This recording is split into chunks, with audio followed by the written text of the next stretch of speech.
Menteri Dalam Negeri Saifuddin Nasution Ismail membidas dakwaan Taqiyuddin Hasan yang mendakwa kerajaan mengamalkan double standard dalam melaksanakan Undang-Undang Akta Hasutan 1948. Taqiyuddin bertanyakan kepada Saifuddin ketika sesi penggulungan perbahasan rang undang-undang perbekalan 2024 di Dewan Rakyat. Dia mendakwa Akta Hasutan mempunyai kelompongan yang boleh dieksploitasi oleh pihak berkepentingan dan menyoal adakah kerajaan sedia untuk memasukkannya. Katanya sebagai pengamal undang-undang, kita melihat terdapat loophole yang boleh disalahguna, terutamanya pihak kerajaan. Terdapat pihak yang bercanggah kepentingan dengan kerajaan. Adakah kerajaan ada niat supaya akta ini tidak boleh disalahgunakan mana-mana pihak penguasa? Saifuddin kemudian bertanya Taqiyuddin adakah dia membuat perkara sama, iaitu menggubal atau memasukkan Akta Hasutan ketika menjadi Menteri Undang-Undang pada era Muhyiddin Yassin menjadi Perdana Menteri. Taqiyuddin menjawab pihaknya ada berniat berbuat demikian tetapi tidak sempat melaksanakan pindaan tersebut. Sejurus itu, pertengkaran kecil berlaku antara Taqiyuddin dengan Menteri Dalam Negeri. Saifuddin kemudian memetik beberapa contoh kenyataan pemimpin pembangkang ketika berceramah dan memberi khutbah di Pulau Pinang yang dikatakan berbau hasutan. Katanya jika berlaku pertembungan, perbezaan politik, dikatakan perbezaan akidah yang itu jadi masalah. Jadi perkara ini kena ada batasan undang-undang untuk mengawalnya. Kemarin genap 100 hari bekas Menteri Perdagangan Dalam Negeri dan Kos Sara Hidup Salahuddin Ayub meninggalkan kita semua. Beliau meninggal dunia di Kedah pada 23 Julai lalu selepas menjalani pembedahan di Hospital Sultan Nabhaya akibat pendarahan otak. Begitupun setelah lebih 100 hari, kekosongan jawatan menteri yang pernah dipegangnya masih lagi belum diisi sehingga kini. Kerusi menteri yang disandangnya adalah kuota amanah, salah satu komponen dalam Pakatan Harapan yang sama-sama membentuk kerajaan perpaduan pimpinan Datuk Seri Anwar Ibrahim.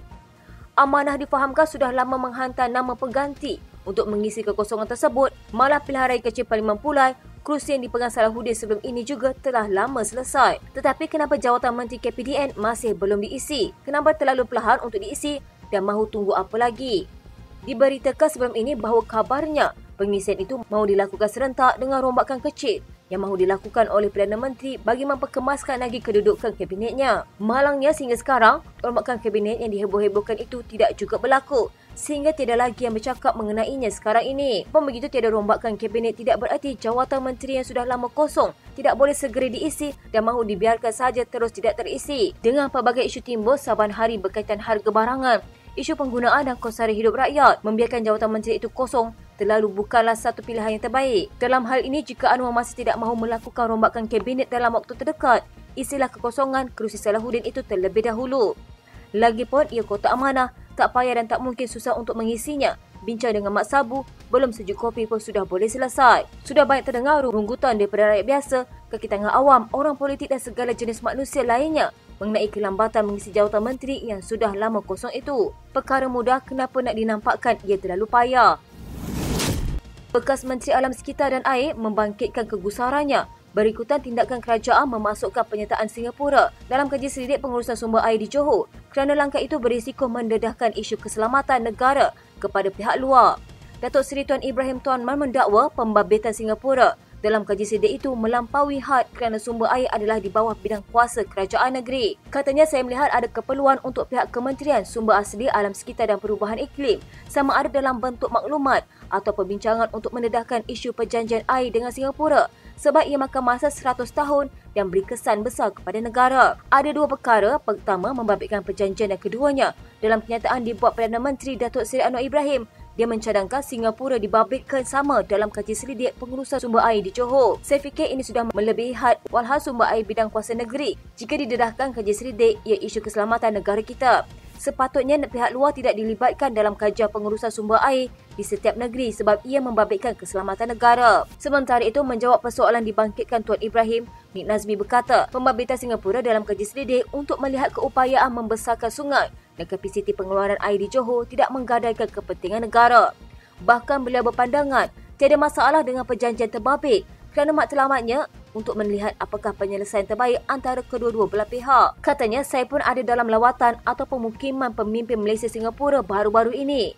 Dalam soal air, sebenarnya sebelum ini kita pun ada perbincangan dibuat pada akhir 2019 atau awal 2020, iaitu status terakhir mengenai perkara itu. Maka kita berasaskan penting sebab perjanjian itu, kita rasa tidak ada masalah dengan beberapa aspek perjanjian berkenaan. Kita nak lihat semua perjanjian dan melihat apa solusi terbaik Ia bukan mudah sebab membabitkan dua pihak. Sebelah pihak, air mentah itu dijual pada harga murah. Pada masa sama, Johor juga ada ambil air yang diproses dari Singapura. Kalau ikut perjanjian asal, ada had. Jika lebih dijual pada harga lebih tinggi lagi. Tetapi sekarang ada tolak ansur yang mana Johor dibenar ambil pada jumlah lebih tetapi pada kadar yang murah. Dalam keadaan itu, sebab itulah kita juga melihat Johor juga mempunyai keperluan air yang sangat tinggi. Maka perlu untuk kita mencari satu penyelesaian menyeluruh mengenai perkara ini. Ketua Pemuda Amanah Muhammad Hasbi Muda bersedia dihukum pada pemilihan parti itu bulan depan. Susulan kenyataan timbalannya Razak Rizwan berhubung kegagalan mereka menguasai naratif politik pengundi muda. Hasbi berkata perwakilan sayap boleh menilai gerak kerja dan prestasinya sepanjang memegang jawatan itu pada Oktober 2021 menggantikan Syazli Munir Muhammad Isnin yang meninggal dunia. Katanya jika gagal sudah pasti saya akan kalah teruk atau mendapat tempat tercorok pada pemilihan. Saya tidak akan melarikan diri atau elak dari dihukum dalam pemilihan. Sebagai pemimpin, jangan takut ditolak atau dihukum jika benar kita gagal atau tidak menunjukkan prestasi baik. Pada 27 Oktober lalu, Razak mengumumkan tidak akan bertanding pemilihan sayap itu kerana bertanggungjawab di atas kegagalan mereka menarik pengundi muda Melayu dan mencadangkan pimpinannya digantikan muka baru. Beliau berkata pandangan itu berdasarkan kegagalan Pemuda Amanah menguasai naratif politik dalam kalangan anak muda yang majoritinya menyokong Perikatan Nasional pada PRU15 dan PRN Ogos lalu. Mengulas kenyataan orang nombor duanya itu, Hasbi mengakui sayap berkenaan mempunyai kelemahan namun menyifatkan kesimpulan mereka gagal secara mutlak adalah terlalu remeh. Katanya semua maklum bahawa undi Melayu dikuasai Pakatan Harapan dan Barisan Nasional merosot manakala peningkatan dilihat pada PN. Begitu juga undi anak Melayu. Namun tegasnya Pemuda Amanah juga mempunyai kejayaan seperti penyatuan dan perpaduan selepas terjejas teruk akibat tindakan lompat parti bekas Ketua Hasnul Zakaria Abdul Munaim. Hasnul menjadi Ketua Pemuda Amanah pada pemilihan 2019 bagi menggantikan Sani Hamzah yang tidak mempertahankan jawatan. Hasnul keluar parti susulan pembentukan kerajaan PN dan BN di Perak pada Mac 2020. Selain Hasbi yang akan mempertahankan jawatan ketua bagi kira-kira 70,000 ahli sayap, dua individu lain menyatakan minat untuk bersaing iaitu Adun Batu 3, Daniel Al-Rashid Harun Aminah Rashid dan Esko Pemuda Azhar Rahman. Kementerian Dalam Negeri dijangka mengekalkan dan membentangkan di Dewan Rakyat kesemua 8 cadangan untuk meminda peruntukan berkaitan pemberian kerakyatan di bawah Perlembagaan Persekutuan. Ini termasuk cadangan pindaan yang dikritik kumpulan masyarakat sivil sebelum ini. Menteri Dalam Negeri Saifuddin Nasution Ismail berkata, ia sudah memberi penjelasan kepada pihak berkepentingan mengenai kebimbangan yang dibangkitkan berhubung cadangan pindaan itu. Katanya, saya sendiri berkali-kali tidak hitung mengadakan libat urus. Ada pandangan mereka saya catat, ada pandangan saya beri penjelasan. Dari 8 cadangan pindaan perlembagaan, apa paling sensitif pada mereka? Isu anak tanpa kewarganegaraan, anak terbuang, anak tak ada identiti. Saya jelaskan pada mereka, ketika perlembagaan dibuat pada tahun 1950-an, negara belum berdepan isu pendatang asing tanpa izin, pelarian dan lain-lain. Saifuddin menjawab soalan Howard Lee yang bertanya sama ada kerajaan telah mengambil kira kritikan terhadap cadangan itu. Mengulas lanjut, Saifuddin berkata, pada masa ini terdapat 3 cara untuk menerima kerakyatan Malaysia, pengendalian undang-undang, pendaftaran dan naturalisasi. Saifuddin memetik contoh seorang anak yang dilahirkan di Malaysia kepada ibu warga Rohingya dan bapa Indonesia yang merupakan pendatang tanpa izin di negara ini. Katanya mengikut kuat kuasa undang-undang, anak itu adalah warga negara. Jadi kita nak bahas di sini Dewan Rakyat. Kita kata anak itu harus didaftarkan dahulu di Pusat Jagaan JKM. Dia JKM yang memasukkan permohonan pendaftaran. Perlu ada elemen pemeriksaan, siasatan dan sebagainya. Jadi dari jalur kuat kuasa undang-undang untuk mendapat warga negara, kita cadang ubah jalur pendaftaran. Masih ada ruang untuk dapatkan kewarganegaraan. Saya jelaskan pada mereka yang mengkritik cadangan pindaan. Saifuddin juga memaklumkan bahawa cadangan itu telah dibentangkan kepada Majlis Raja-Raja awal minggu ini. Saifuddin turut tidak menolak kemungkinan pindaan berhubung undang-undang kewarganegaraan turut melibatkan pindaan pada akta lain selain perlembagaan. Katanya undang-undang berkaitan warga negara bukan hanya di bawah Perlembagaan Persekutuan tetapi turut didukung dengan akta dan peraturan lain seperti Akta Pendaftaran Kelahiran dan Kematian 1957, Akta Pendaftaran Negara 1959, Enakmen Undang-Undang Keluarga Islam di negeri-negeri, Akta Pasport 1966 dan Akta Imigresen 1959. Prinsip kewarganegaraan dihurai dalam Perlembagaan Persekutuan tetapi untuk tujuan meluluskan isu warga negara turut diapit berbelas lagi peraturan. Justru bentuk pindaan nanti mungkin tidak dicerminkan pada Perlembagaan Persekutuan tetapi mungkin pada akta-akta sokongan ini akan dimuktamadkan. Ahli Parlimen Langkawi Datuk Muhammad Suhaimi Abdullah sepatutnya menggunakan sesi sidang Dewan Rakyat bagi menyuarakan masalah rakyat dan berhenti mengeluarkan kenyataan merapu serta memalukan. Ketua Penerangan UMNO Kedah, Datuk Saiful Hazizi Zainul Abidin berkata, penduduk Pulau Pelancongan itu berdepan pelbagai masalah yang sepatutnya diselesaikan Muhammad Suhaimi seperti isu feri, industri pelancongan dan harga barangan. Katanya apa yang lucah dan memalukan, kita kasihan dan simpati kepada orang Langkawi, ambil calon tangkap muat jadi wakil rakyat di Langkawi, bukan orang tempatan. Pesan saya kepada Ahli Parlimen Langkawi, guna Dewan Rakyat untuk suarakan masalah rakyat Langkawi. Saiful Hazizi yang juga Ketua UMNO bahagian merebut berkata, isu feri antara masalah yang perlu diberi perhatian kerana membabitkan masalah rantaian industri pelancongan di pulau itu. Katanya isu feri juga terkait faktor monopoli, kartel dan pasang surut laut yang menghadkan kekerapan operasi feri antara tanah besar ke Langkawi. Katanya jumlah terhad ini membawa kepada penurunan masuk pelancong asing yang sememangnya menjadi masalah kepada rantaian industri pelancongan di Langkawi. Industri perhotelan semakin suram akibat penurunan kemasukan pelancong dan memberi kesan kepada industri itu terutama hotel 3 bintang ke bawah. Turut terjejas ialah pengusaha inap desa sehingga ada yang gulung tikar atau menunggu masa menutup operasi.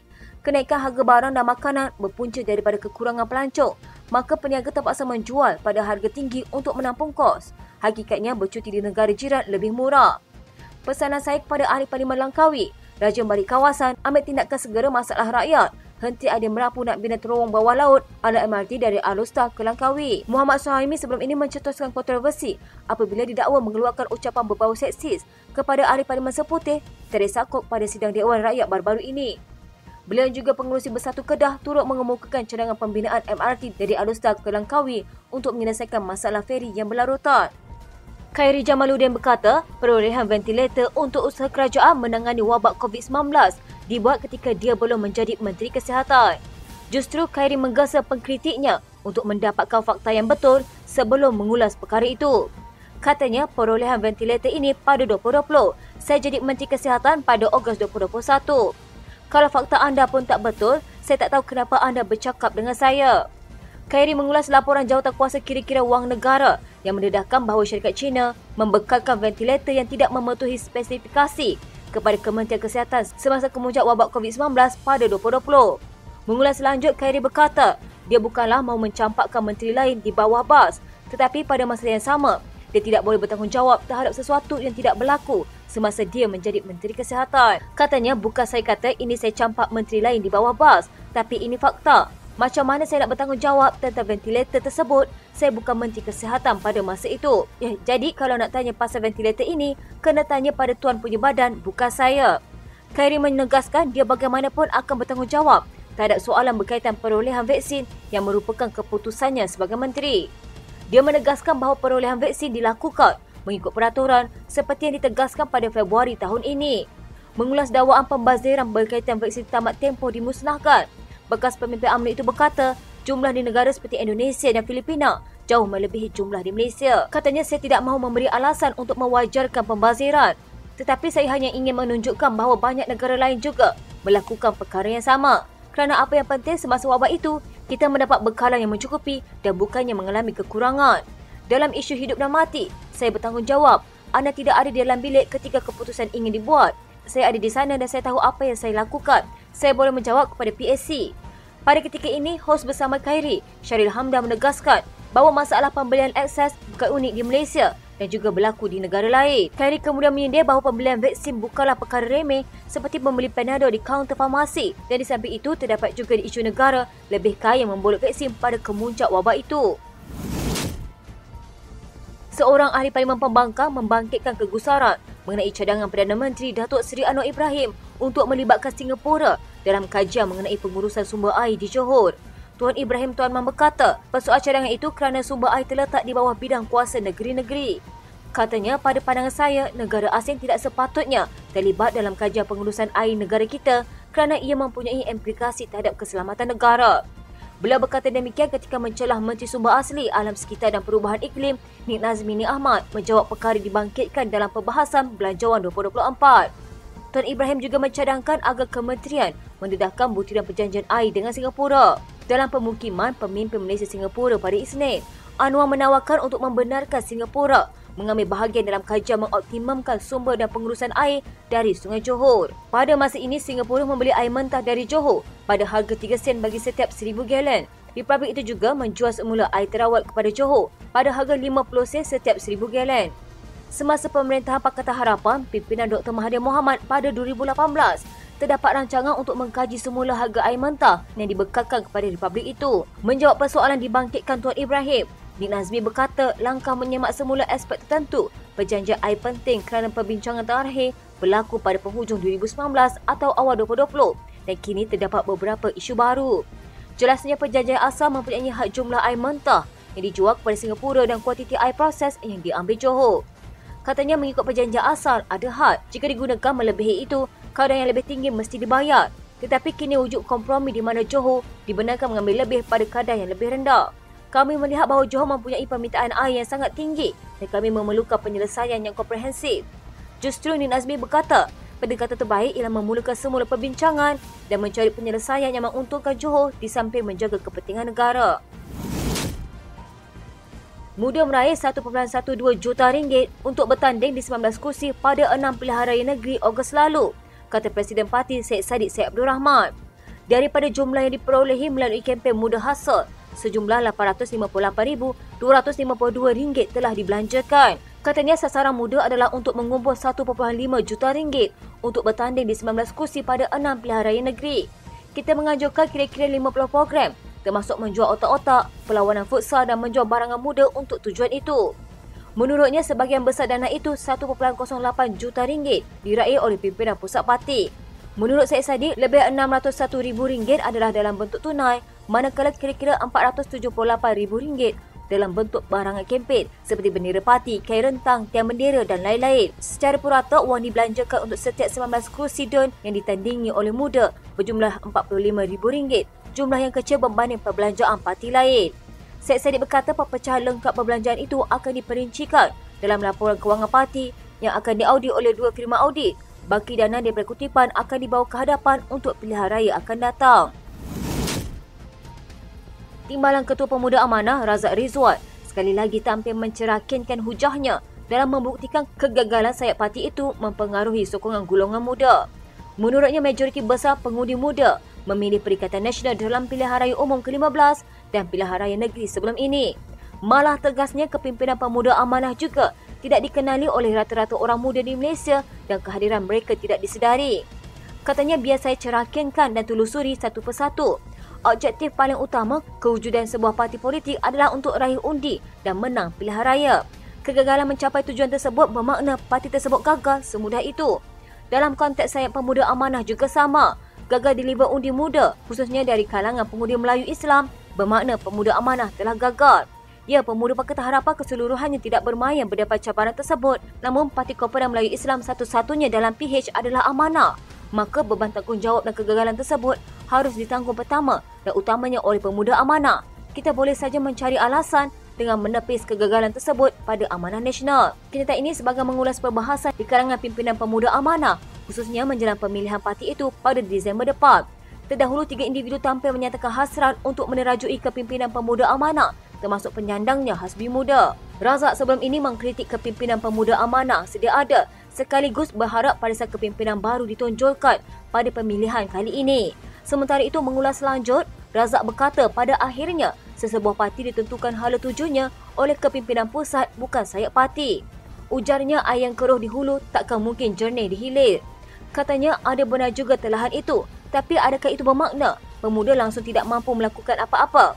Hanya pasrah berserah dan menunggu pemilihan untuk kekakan jawatan? Tak apa. Kita analisis lebih dalam lagi. Jika kuasai undi muda adalah taktik kita untuk menang pilihan raya, maka apa strategi kita untuk mencapai gerak taktikal tersebut? Katakan strateginya adalah kuasai naratif di TikTok dan tunjukkan pemimpin pemuda sebagai opinion leader di ruang awam. Jika kedua-dua strategi tersebut berjaya, kita laksanakan, tapi undi muda masih pergi berbondong-bondong kepada PN, maka bolehlah kita meletakkan kesalahan total kepada kepimpinan Nasional Parti. Kerana di peringkat pemuda kita sudah lakukan segalanya. Namun tambah Razak, situasi realiti adalah sebaliknya dan Pemuda Amanah hampir tidak wujud di TikTok dan pemimpin pemuda hampir langsung tidak dikenali. Katanya, saya boleh telusuri lebih dalam lagi jika mahu. Adakah kegagalan melaksanakan strategi tersebut kerana Pemuda Amanah sendiri tiada hala tuju, hanya reaktif kepada suasana politik yang berubah-ubah kerana pemimpin utama pemuda termasuk saya sendiri tiada upaya menginspirasikan. Seterusnya, mobilisasikan pemuda di peringkat akar umbi. Ada sistem pengkaderan dan latihan tersusun untuk melahirkan pelapis dan pempengaruh di media sosial. Tiada sistem pengurusan dari setiap segi seperti organisasi, komunikasi dan pilihan raya. Semua itu biarlah pemuda amanah di negeri dan kawasan berbahas dan bertiwik ramah untuk memahami realiti pemuda dengan lebih tuntas. Peranan saya adalah memulakan perbincangan. Berdasarkan hujah dibentangkan itu, soalnya, masih layakkah pemimpin utama pemuda amanah untuk mempertahankan jawatan? Katanya, masih layakkah saya untuk terus mengetuai pemuda? Pemuda perlu perubahan radikal. Kita tiada gagasan, tiada sistem, tiada pengaruh. Kita gagal. Minggu Solidariti Palestin di sekolah, kolej vokasional, kolej matrikulasi dan institusi pendidikan guru di seluruh negara menjadi polemik kerana ia dipolitikkan oleh pihak tertentu, kata Menteri Pendidikan Fadhilina Siddiq. Katanya tanpa mengambil kira tujuan asal program itu dilaksanakan, sesetengah pihak membuat kacau ganggu ke atas penganjurannya. Mengulas mengenai isu garis panduan Kementerian Pendidikan berhubung penganjuran Minggu Solidariti Palestin yang menjadi perdebatan dalam kalangan rakyat, Fadhilina berkata perkara berkenaan tidak timbul kerana garis panduan itu adalah jelas untuk komuniti pendidikan. Katanya garis panduan itu adalah untuk sekolah, untuk maklumat kepada pentadbir sekolah dan dilaksanakan di sekolah, dan bagi komuniti pendidikan ia adalah jelas.